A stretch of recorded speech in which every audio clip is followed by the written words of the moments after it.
ಸ್ವಾಗತ ಸ್ನೇಹಿತರೆ. ಇಂದಿನ ಸಂಚಿಕೆಯಲ್ಲಿ ನಾನು ನಿಮಗೆ ಒಂದು ತೊಗಟೆಗಳನ್ನು ನೋಡಿಸ್ತಾ ಇದ್ದೀನಿ.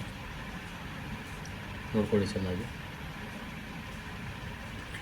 ಯಾರಿಗಾದರೂ ಮೆದುಳಲ್ಲಿ ರಕ್ತ ಹೆಪ್ಪುವಿಕೆ ಆಗೋ ಚಾನ್ಸಸ್ ಇದ್ದು, ಸ್ಟ್ರೋಕ್ ಆಗೋ ಚಾನ್ಸಸ್ ಇದ್ದು, ಇಲ್ಲಾಂದರೆ ಅವ್ರದ್ದು ಹಾರ್ಟ್ ವೀಕ್ ಇದ್ದು ಅವರಿಗೆ ಫ್ಯೂಚರಲ್ಲಿ ಹಾರ್ಟ್ ಅಟ್ಯಾಕ್ ಆಗೋ ಚಾನ್ಸಸ್ ಇದ್ದು, ಯಾರು BP ಜಾಸ್ತಿ ಇದೆ, ಯಾರು ಕೊಲೆಸ್ಟ್ರಾಲ್ ಜಾಸ್ತಿ ಇದೆ ಅಂಥವ್ರಿಗೆ ಕೆಲವೇ ದಿನದಲ್ಲಿ ಕಂಪ್ಲೀಟಾಗಿ ಗುಣ ಮಾಡೋ ಒಂದು ಕೆಪಾಸಿಟಿ ಈ ತೊಗಟೆಲಿದೆ.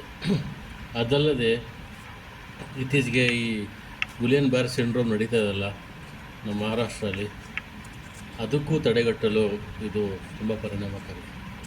ಏನಕ್ಕಂದರೆ ಅದು ನೇರ ನಮ್ಮ ಮೆದುಳಿಗೆ ಅಟ್ಯಾಕ್ ಮಾಡೋದು. ಅದು ಆ ಡಿಸೀಸ್ ಏನಿದೆ ಅದು ಈ ಆಚೆ ಆಹಾರ, ಫಾಸ್ಟ್ ಫುಡ್ಡು ಅಂತ ತಿಂದ್ಕೊಂಡು ಪರ್ಸನಲ್ ಹೈಜೀನ್ ಮೇಂಟೈನ್ ಮಾಡಲ್ಲ, ಆಗ ಕೈ ತೊಳೆಯಲ್ಲ, ಅಂಥವ್ರಿಗೆ ಅದು ಅಟ್ಯಾಕ್ ಆಗ್ತಾಯಿದೆ. ನೇರವಾಗಿ ಪಾಶ್ಚರ್ ವಾಯು ಪ್ರಾಬ್ಲಮ್ ಆಗಿ ಮೆದುಳಲ್ಲಿ ಕ್ಲಾಟ್ ಆಗಿ ಸ್ಟ್ರೋಕ್ ಆಗಿ ಮತ್ತು ತುಂಬ ತೀವ್ರ ಜಾಸ್ತಿ ಆದರೆ ಅಂಥವರು ಸಾಯ್ತಾರೆ.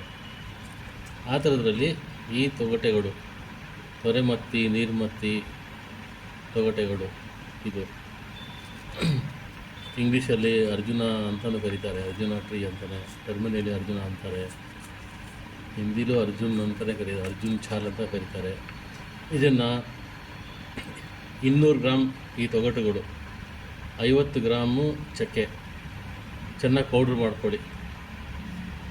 ಆಮೇಲೆ ಅದಕ್ಕೆ ಬೆಳಿಗ್ಗೆ ಸ್ವಲ್ಪ ನೀರಲ್ಲಿ, ಒಂದು ಗ್ಲಾಸ್ 200 ml ನೀರಲ್ಲಿ 1 ಚಮಚ ಅಷ್ಟು ಆ ಪೌಡ್ರನ್ನ ಹಾಕ್ಕೊಂಡು ಚೆನ್ನಾಗಿ ಕುದಿಸ್ಕೊಳ್ಳಿ.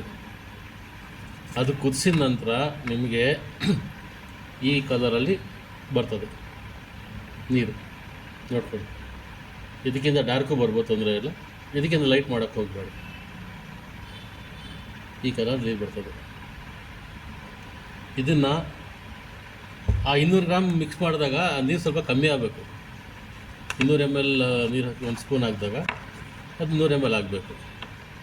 ಆ ಥರ ನೀವು ಬೆಳಿಗ್ಗೆ 1 ಗ್ಲಾಸು, ರಾತ್ರಿ ಮಲಗೋ ಮುಂಚೆ ಅರ್ಧ ಗ್ಲಾಸು ಒಂದು ಅಭ್ಯಾಸ ಮಾಡಿಕೊಂಡ್ರೆ ನಿಮಗೆ ಫ್ಯೂಚರಲ್ಲಿ ಬ್ರೈನ್ ಅಂದರೆ ಕ್ಲಾಟು, ಮೆದುಳಲ್ಲಿ ಕ್ಲಾಟ್ ಆಗೋ ಸಮಸ್ಯೆ, ಕೊಲೆಸ್ಟ್ರಾಲಿಂದ ಬರೋ ಸಮಸ್ಯೆಗಳು, BP ಹೆಚ್ಚಾಗೋ ಸಮಸ್ಯೆಗಳು, ಹಾರ್ಟ್ ಸಂಬಂಧಿತ ಸಮಸ್ಯೆಗಳು ಎಲ್ಲ ಕಂಪ್ಲೀಟಾಗಿ ನಿವಾರಣೆ ಆಗುತ್ತೆ. ಫಸ್ಟು ನಂಬಿಕೆ ಇಡಬೇಕು ಔಷಧಿಲಿ, ಆಮೇಲೆ ಕಾನ್ಫಿಡೆನ್ಸ್ ಇರಬೇಕು ಮಾಡೋದಕ್ಕೆ. ನೋಡ್ಕೊಡಿ, ಇನ್ನೊಂದ್ಸರಿ ನೋಡ್ಕೊಡಿ. ಇದು ತೊಗಟೆಗಳು, ಇದು ಕುದಿಸಿದ ನಂತರ ನಿಮಗೆ ನೀರು ಈ ಕಲರಲ್ಲಿ ಬರ್ತದೆ, ನೋಡ್ಕೊಳ್ಳಿ. ಇದನ್ನು ಅಭ್ಯಾಸ ಮಾಡಿಕೊಡಿ, ಪ್ರಯೋಗ ಮಾಡಿ ನೋಡಿ. ಯಾರಿಗೆ BP ಜಾಸ್ತಿ ಇದೆ ನಿಮ್ಮ ಅಕ್ಕಪಕ್ಕ ಅವ್ರಿಗೆ ಕೊಡಿ. ಇದು ಯಾರಿಗೆ ಹೃದಯಾಘಾತ ಆಗೋ ಚಾನ್ಸಸ್ ಇರುತ್ತೆ, ಅವ್ರದ್ದು ECGಯಲ್ಲಿ ಏರ್ಪೋರ್ ಇರ್ತದಲ್ಲ ಅಂಥವ್ರಿಗೂ ಕೊಡೋಕ್ಕೆ ಸ್ಟಾರ್ಟ್ ಮಾಡಿ. ಡಾಕ್ಟ್ರ್ ಕನ್ಸಲ್ಟ್ ಮಾಡಿ. ಮತ್ತು BP ಜಾಸ್ತಿ ಇರೋರಿಗೆ ಸಾಮಾನ್ಯವಾಗಿ ಮೆದುಳಲ್ಲಿ ಕ್ಲಾಟ್ ಆಗೋ ಚಾನ್ಸಸ್ ಜಾಸ್ತಿ ಇರುತ್ತೆ, ಅಂಥವ್ರಿಗೆ ಇದು ಕೊಡಿ. ಏನು ಸೈಡ್ ಎಫೆಕ್ಟ್ಸ್ ಏನಿಲ್ಲ, ಯಾರು ಬೇಕಾದ್ರೂ ಕುಡಿಬೋದು. ಟ್ರೈ ಮಾಡಿ ನೋಡಿ. ಯಾರು ಬೇಕಾದಂಥ ಈ ವಿಡಿಯೋ ಫಾರ್ವರ್ಡ್ ಮಾಡಿ, ಮತ್ತು ಏನಾದ್ರು ಡೌಟ್ ಇದೆ ಕಮೆಂಟು ಮಾಡಿ, ನಾನು ರಿಪ್ಲೈ ಮಾಡ್ತೀನಿ ಬೇಕಾದ್ರೆ. ನಿಮಗೆ ವಿಡಿಯೋ ಇಷ್ಟ ಆಗಿರೋ ಲೈಕ್ ಮಾಡಿ, ಮತ್ತು ನಿಮ್ಮ ಸಂಬಂಧಿಕರಿಗೆ ಒಂದ್ಸಲಿ ಶೇರ್ ಮಾಡಿ. ಮತ್ತು ಮತ್ತೊಮ್ಮೆ ಕೇಳ್ಕೊತೀರಿ, ಯಾರು ಸಬ್ಸ್ಕ್ರೈಬ್ ಮಾಡಿಲ್ಲ ಅಂಥವರು ಈ ವಿಡಿಯೋನ ಒಂದ್ಸಲಿ ಸಬ್ಸ್ಕ್ರೈಬ್ ಮಾಡಿ. ಧನ್ಯವಾದಗಳು ಫ್ರೆಂಡ್ಸ್.